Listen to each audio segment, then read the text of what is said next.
Haleluya, puji Tuhan. Selamat malam Bapak Ibu Saudara yang dikasihi oleh Tuhan. Kita kembali akan menaikkan doa-doa kita kepada Tuhan di ibadah doa malam ini. Sebelumnya kita akan angkat dulu satu pujian doa bagi kota tercinta. Sesuai tema kita malam ini, kita tentang doa syafaat. Mari kita naikkan pujian ini bersama-sama. Terima kasih Tuhan. Terima kasih. Terima kasih. Kami sujud di kaki-Mu, merendahkan diri, bersatu dengan tangismu bagi kota tercinta.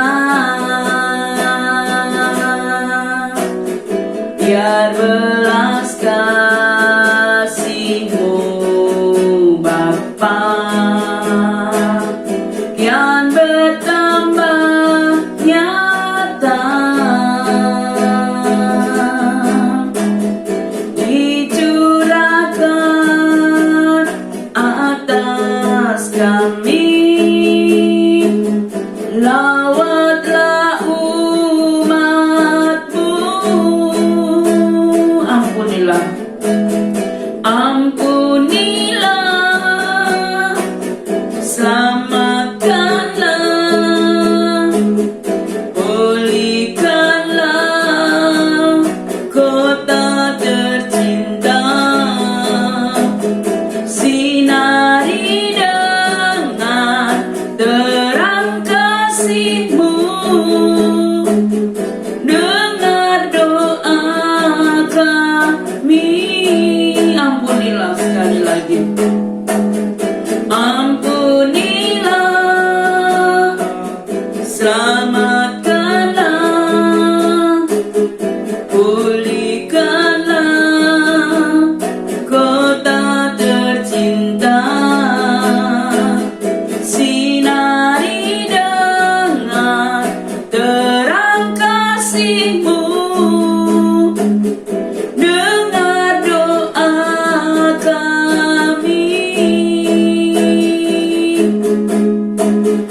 dengar doa kami,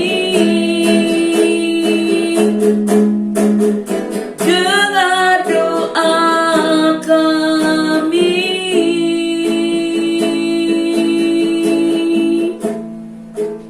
Terima kasih banyak Tuhan.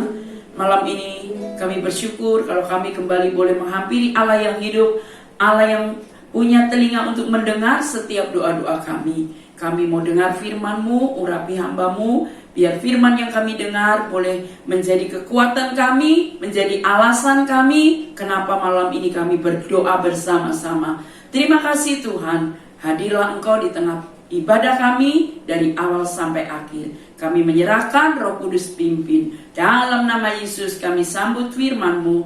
Amin. Puji Tuhan. Kita akan sama-sama mendengar firman Tuhan lewat doa puasa malam hari ini. Saya berikan judul firman Tuhan, doa syafaat. Semua kita tahu ya apa itu doa syafaat. Karena malam ini pun kita ada bersama-sama untuk menaikkan doa-doa syafaat kita kepada Tuhan. Apa sih doa syafaat itu? Sebetulnya syafaat sendiri itu berasal dari bahasa Arab. Artinya orang yang berdiri di tengah sebagai mediator, penghubung antara manusia dan Tuhan. Itulah disebut syafaat. Saudara, kalau kita membaca di dalam kitab Nabi Daniel, pasalnya yang ke-9, ayat yang ke-1 sampai 19, nanti saudara baca satu perikop itu, tapi malam ini saya akan bacakan ayat yang ketiga. Demikian firman Tuhan. Lalu aku mengarahkan mukaku kepada Tuhan. Allah untuk berdoa dan bermohon, sambil berpuasa dan mengenakan kain kabung serta abu. Nah, saudara, sekali lagi ya. Lalu aku mengarahkan mukaku kepada Tuhan Allah untuk berdoa dan bermohon, sambil berpuasa dan mengenakan kain kabung serta abu. Di sini kita melihat satu perikop itu tentang Daniel. Siapa itu Daniel? Daniel adalah seorang bangsawan Yahudi. Dia bukan sekedar bangsawan, tetapi dia juga seorang negarawan. Dia seorang yang diberkati Tuhan, seorang yang dikasih Tuhan, karena memang Daniel ini adalah seorang yang mengasihi Tuhan juga. Dan dia juga seorang nabi besar. Kenapa disebut nabi besar? Karena dia melihat nubuatan akhir zaman, saudara. Peta akhir zaman itu ditulis oleh Daniel di dalam Perjanjian Lama. Nah, tapi akhirnya dia ditawan di Babel karena perang. Ditawan. Jadi walaupun dia tawanan, tapi sesungguhnya dia adalah latar belakang itu tadi, seorang yang takut dan cinta Tuhan. Nah, di tawanan ini di negeri Babel, Daniel menyadari kenapa sampai dia ditawan bersama teman-temannya. Ada juga kan Sadrak, Mesak, Abednego. Karena dosa dari bangsanya. Bangsanya melupakan Tuhan. Bangsanya meninggalkan Tuhan. Itulah sebabnya Daniel berdoa, bersafaat untuk bangsanya. Nah, saudara, saat ini kita juga adalah orang-orang yang sangat dibutuhkan oleh bangsa, oleh dunia ini, oleh gereja, oleh umat Tuhan, untuk menjadi pendoa-pendoa syafaat. Karena syafaat itu kan menaikkan doa, menjadi penengah perantara antara orang berdosa, manusia, dan Tuhan. Nah, kita nggak tahu apakah bangsa kita ini memiliki banyak dosa. Nah, kita memintakan ampun atas dosa bangsa kita, atas dosa para pejabat kita, atas dosa para pemerintahan kita. Nah, bahkan atas dosa rakyat bangsa kita Indonesia. Mau tidak mau, banyak hal pelanggaran, kesalahan yang seringkali dilakukan, namanya saja manusia. Tetapi sebagai orang percaya, kita harus bisa menjadi pendoa syafaat. Kita harus bisa menjadi penengah antara orang berdosa dengan Tuhan. Nah, ketika kita menaikkan doa-doa kita kepada Tuhan, entah itu untuk keluarga, entah itu untuk bangsa, untuk kota, Tuhan mendengar. Karena Dia Allah yang mendengarkan doa. Kenapa Tuhan pasti mendengar? Karena di dalam firman-Nya, dalam Mazmur 18 ayat 7 dikatakan, ketika aku dalam kesesakan, aku berseru kepada Tuhan, kepada Allahku aku berteriak minta tolong. Ia mendengar suaraku dari bait-Nya. Teriakku minta tolong kepadanya sampai ke telinganya. Allah malam ini mendengar doa kita, karena kita punya Allah yang hidup. Dia punya telinga untuk mendengar. Sebagaimana di dalam Mazmur itu Tuhan menciptakan manusia segambar dengannya. Kita manusia diberi telinga untuk mendengar. Tuhan pun punya telinga untuk mendengar seruan dan doa-doa orang percaya.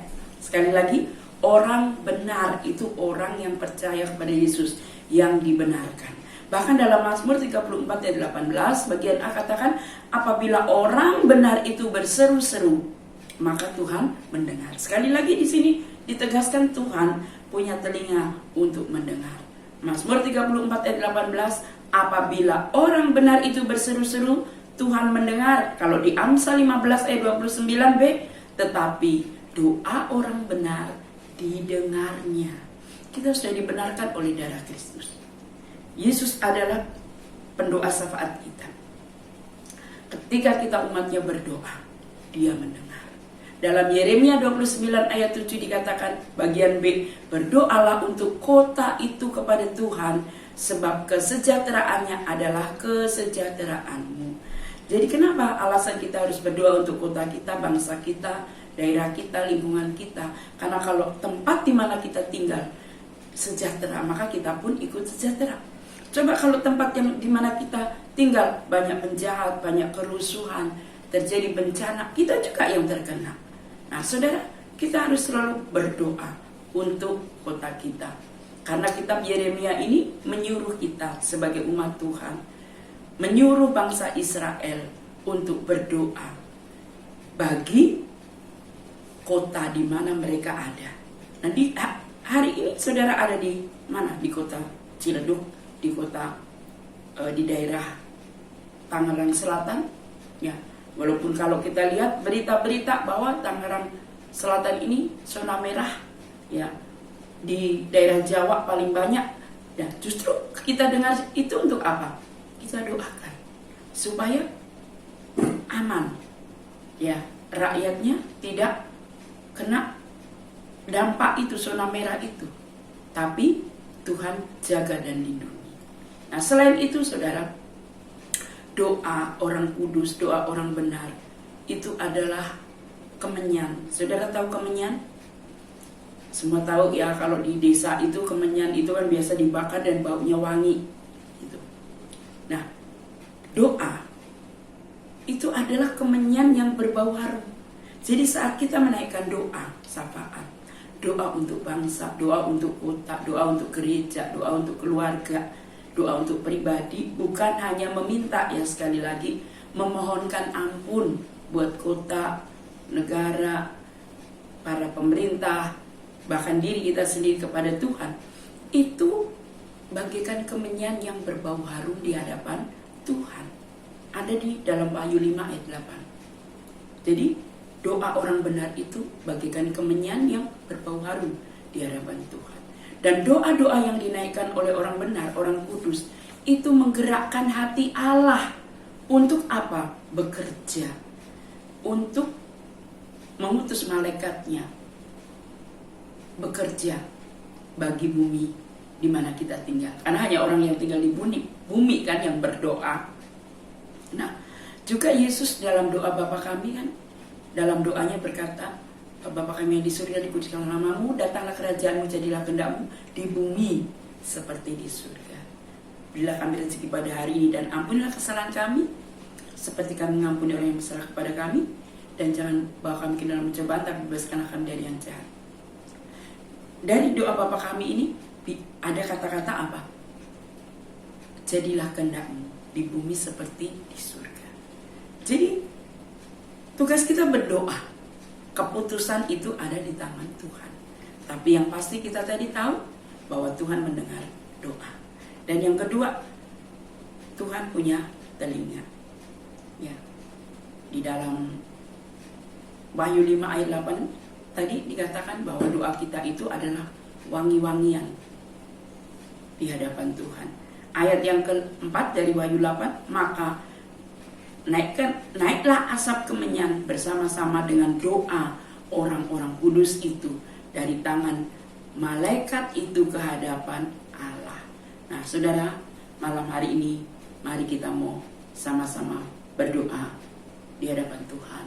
Sebagaimana Abraham, dia berdoa syafaat untuk Sodom Gomora, juga untuk keluarga keponakannya Lot, ya. Kita pun bisa berdoa untuk bangsa negara kita. Hari-hari ini kita dengar banyak bencana, ya, baik di Kalimantan juga ada, tapi yang parah itu di Nusa Tenggara Timur.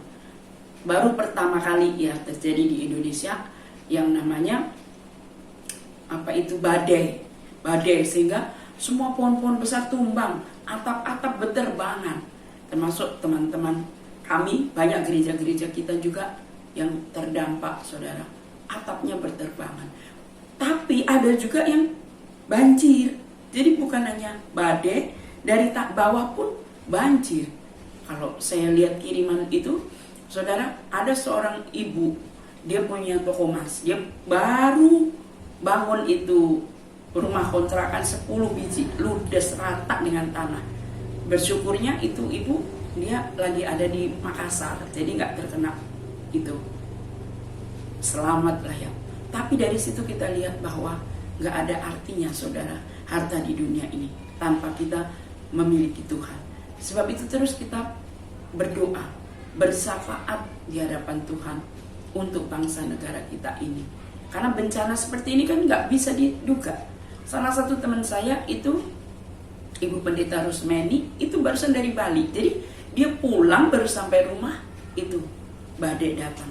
Kalau beliau 20 rumah jemaatnya itu yang terendam air, gereja juga, tapi atapnya selamat, bersyukur. Jadi saudaraku yang saya kasih dalam Tuhan, malam ini mari kita mau dengan segenap hati berdoa kepada Tuhan. Karena doa yang disenangi Tuhan itu adalah doa yang disertai ketaatan akan firman. Kalau mau jadi seorang pendoa syafaat, kita harus jadi pelaku firman. Karena tanpa kita taat dan melakukan firman, kita tidak akan mendapat apa-apa. Yohanes 15 ayat 7, jika kamu tinggal di dalam dia, dia di dalam kamu, maka apa saja yang kamu kehendaki, kamu akan menerimanya. Dan yang kedua, kita harus berdoa itu dengan percaya. Karena aku berkata kepadamu, apa saja yang kamu minta dan doakan, percayalah bahwa kamu telah menerimanya. Seorang pendoa, dia harus percaya apa yang didoakan itu dia dapat. Itu ada di Markus 11 ayat 24. Dan yang ketiga, mari malam ini kita berdoa dengan segenap hati. Apabila kamu mencari aku, kamu akan menemukan aku. Apabila kamu menanyakan aku dengan segenap hati. Itu ada di Yeremia 29 ayat 13. Dan pendoa syafaat dia ada seorang yang sudah bertobat. Bertawari 7 ayat 14 kan? Dan umatku yang atasnya namaku disebut merendahkan diri, berdoa dan mencari wajahku, lalu berbalik dari jalannya yang jahat, maka aku mendengar dari surga. Jadi saudara, dan yang pasti saling mengaku doa. Seorang pendoa syafaat, dia harus mengaku bahwa kita penuh kelemahan, mengakui kelemahan kita di hadapan Tuhan. Yakobus 5 ayat 16 kan, karena itu hendaklah kamu saling mengaku dosamu dan saling mendoakan supaya kamu sembuh. Puji Tuhan, demikian firman Tuhan. Kita akan sama-sama berdoa. Kita naikkan dulu satu pujian. Ku bawa hidupku sekarang.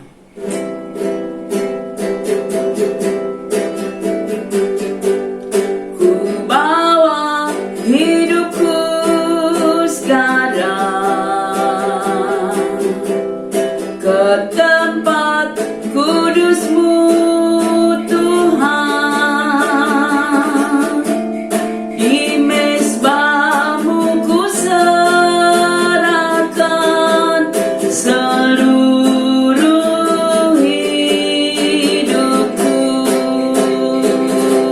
Penuhi hatiku, penuhi hatiku sekarang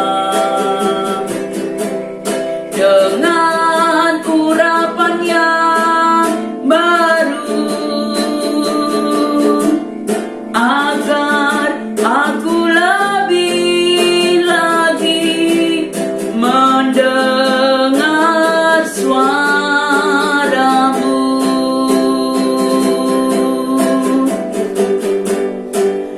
Jadikan aku Tuhan rumah doa-Mu,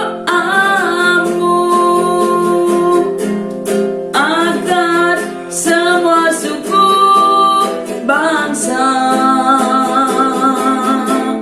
datang menyembah-Mu. Jadikan aku Tuhan rumah doa-Mu,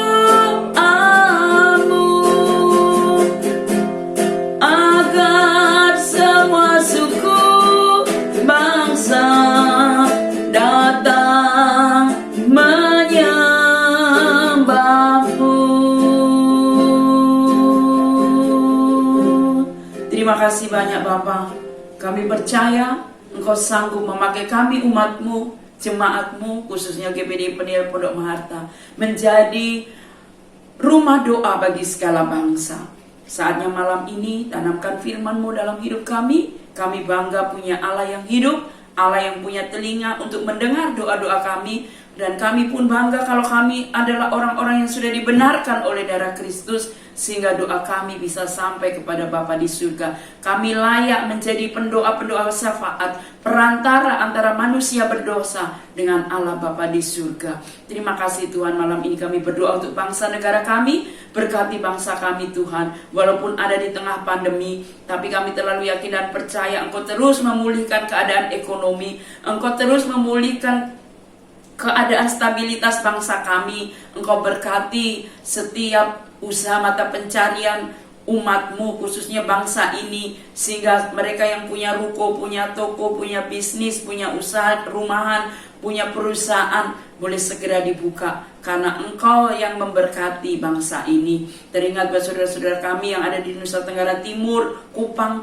yang baru saja mengalami bencana alam, baik itu badai maupun banjir Tuhan. Bagaimana banyak atap-atap berterbangan, bagaimana banyak rumah-rumah terbawa arus, hilang tanpa bekas. Kami percaya Tuhan, begitu mendalam duka yang dialami oleh anak-anak Tuhan, juga warga yang ada di Nusa Tenggara Timur. Kami bawa dalam doa, biarlah Tuhan memulihkan keadaan situasi saudara-saudara kami yang ada di Nusa Tenggara, sehingga gereja-gereja bisa kembali dibangun, umat Tuhan boleh kembali bisa beribadah, nama Tuhan dipermuliakan. Terima kasih banyak Bapak. Juga kami berdoa untuk kota tercinta kami, kota Tangerang Selatan, Ciledug, Tangerang, Pondok Aren, Pondok Kacang Timur. Tuhan, kiranya Engkau memberkati pemerintahan kami, mulai dari RT, RW, Lurah, Camat, Kapolsek, dan Ramil. Tuhan berkati, sehingga kami boleh memiliki pemimpin-pemimpin yang takut Tuhan, sehingga bangsa kami, kota kami aman karena Engkau. Terima kasih, berkati seluruh umat-Mu yang sudah berdoa malam ini. Yang sakit sembuhkan, yang menghadapi jalan buntu Tuhan beri jalan kelepasan. Dan biarlah kami boleh senantiasa mengandalkan Tuhan, karena kami percaya Tuhan kami, Tuhan yang berkuasa, Tuhan yang hidup. Jamaah, kalau kau dapat tiada yang sakit, keluarga Bapak Yusuf, Endri, Sekar, juga Mbah, kami percaya Tuhan sudah pulihkan. Tuhan sempurnakan kesehatan mereka, sehingga bisa sehat seperti sedia kala. Nama Tuhan dipermuliakan. Tumpangkan tanganmu yang penuh berkat. Kalau sebentar kami berdiri, kami boleh membawa berkat dari Allah Bapa, kasih sayang anaknya yang tunggal, Tuhan Yesus Kristus, persekutuan di dalam Allah Roh Kudus menyertai kami malam ini sampai Maranatha. Kami terima berkat Tuhan dalam nama Yesus. Amin.